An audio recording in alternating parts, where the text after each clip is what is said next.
এই লড়াই লড়বে কে? এই লড়াই জিতবে কে? এই ইনকিলাব জিন্দাবাদ। এই তাই তো বলি চোরেদের সরকার, তৃণমূলের সরকার। 7ই জানুয়ারি 2024, 50 দিনের ইনসাফ যাত্রা শেষে নতুন বছরের প্রথম রবিবার ব্রিগেডে জনসভা DYFI এর। বাম যুব সংগঠনের জনসভায় যোগ দিতে শনিবার রাত থেকেই কলকাতায় আসতে শুরু করেন দলীয় কর্মী সমর্থক সহ বাম মনস্ক জনতা। এদের অনেকেই শনিবার রাত কাটিয়েছেন ক্যাম্পে।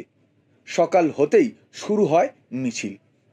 শহরের দুই ব্যস্ততম রেল স্টেশন হাওড়া এবং শিয়ালদহ থেকে রবিবার সকালে মিছিল এসে পৌঁছায় ব্রিগেডের ময়দানে। এমনই একটি মিছিলে লাল জনতার সঙ্গী হতে দেখা গেল বছর দেড়েকের টেটকে। পোষ্যদের জন্য তৈরি বিশেষ ব্যাকপ্যাকে পমেরানিয়ান প্রজাতির ছোট্ট টেটকে নিয়ে হাওড়া স্টেশন থেকে হেঁটে ব্রিগেডে যাচ্ছেন কদমতলার সাগরিকা রায়।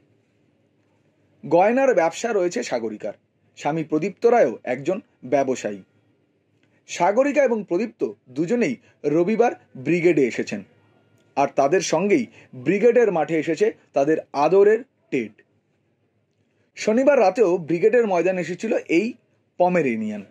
সে রাত কাটিয়েছে হাওড়ার একটি ক্যাম্পে।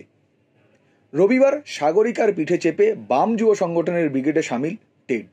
সাগরিকা বলছেন, ইনসাফ ব্রিগেডকে কেন্দ্র করে আয়োজিত একাধিক সভায় গিয়েছে টেড, তবে ব্রিগেডে এটাই ওর প্রথম আসা। এই লড়াই লড়বে কে? এই লড়াই জিতবে কে?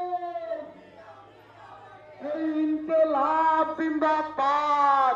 Bureau report, Anandabazar online.